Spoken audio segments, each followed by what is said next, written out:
The 1970s are probably the decade of film history that is the most iconic. Cinema changed during those 10 years, primarily because of the visionary filmmakers who were given the chance to take full control over their movies to make something that was truly transcendent. Many of the most iconic directors ever made a name for themselves in the 1970s, but there's also many who did legendary work at the time, but still never quite achieved that household name status.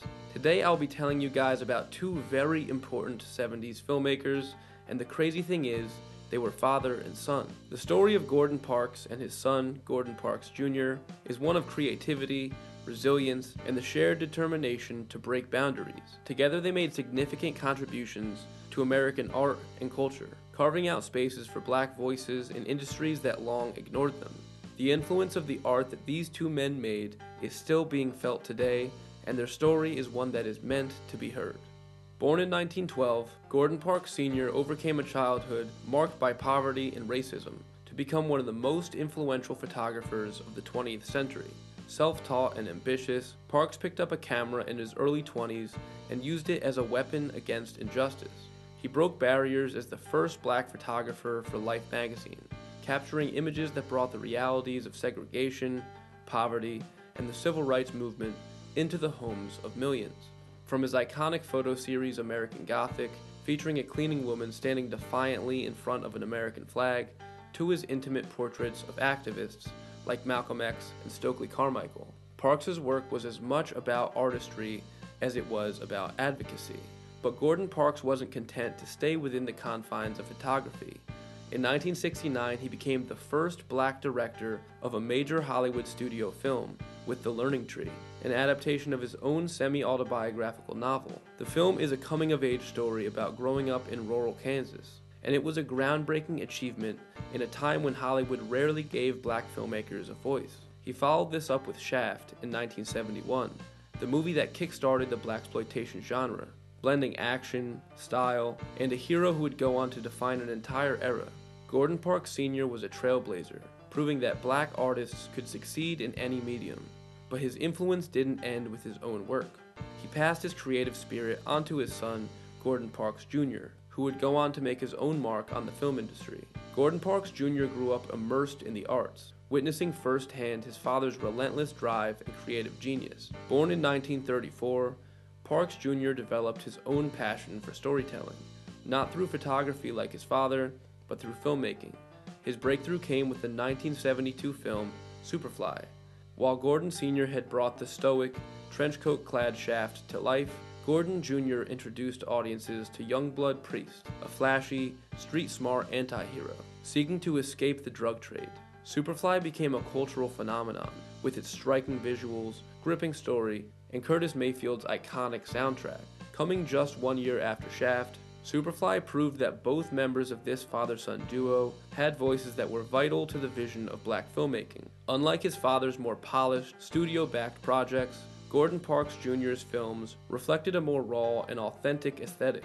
In addition to Superfly, Parks Jr. directed Three the Hard Way, a high-energy action film featuring black heroes taking on a white supremacist conspiracy, and Thomasine and Bushrod, a stylish western about two outlaws in love. Parks Jr. captured the energy of a generation, bold, unapologetic, and determined to be seen on its own terms. While their approaches and storytelling differed, Gordon Parks and his son were united by a shared commitment to representation and truth. Parks Sr. used his camera to shine a light on systematic inequality, while Parks Jr. brought black characters and stories to Hollywood's big screen in ways that had rarely been seen before. Both men understood the power of media to shape culture.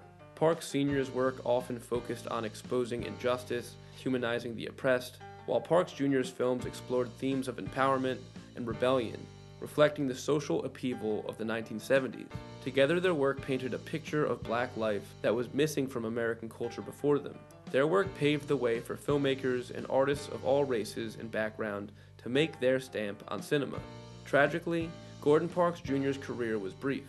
In 1979, at just 44 years old, he died in a plane crash while working on a film project in Kenya. His death was a devastating loss, both to his family and to the film community. His potential was so promising, and his presence has been missed within the industry for all these years since. Gordon Parks Sr., who lived to be 93, was deeply affected by the loss of his son, yet he continued to celebrate Parks Jr.'s accomplishments, ensuring that his contributions to cinema would not be forgotten. The elder Parks often spoke of his son with pride, recognizing him as a visionary in his own right. Together, Gordon Parks and Gordon Parks Jr.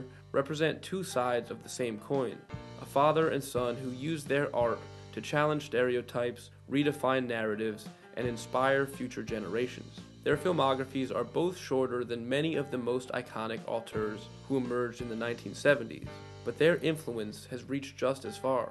Gordon Parks Sr.'s photography and films paved the way for black artists to be taken seriously in spaces that long excluded them. And Gordon Parks Jr.'s movies captured the energy of a cultural revolution, creating iconic characters that redefined what heroes could look like on screen. More than anything, their work highlighted the importance of representation in all forms of media, and the themes they explored. Justice, resilience, and self-determination remain as relevant today as ever. The story of Gordon Parks and Gordon Parks Jr. is a family tale, a story of legacy. It's the story of two artists who dared to challenge the status quo, putting their artistic visions on screen to show the world what they saw. In celebrating their lives and work, we honor not just what they accomplished, but what they made possible.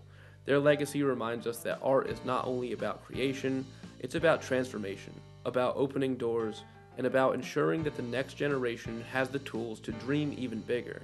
Gordon Parks and Gordon Parks Jr. may no longer be with us, but their voices and their impact resonate louder than ever. Thank you for watching, everybody. Hope you guys enjoyed this one.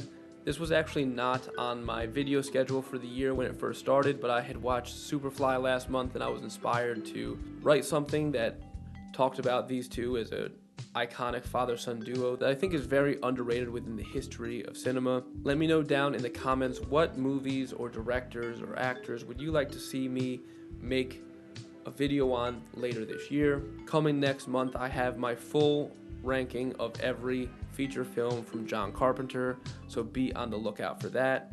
Make sure to hit the subscribe button and like the video if you enjoy what you saw.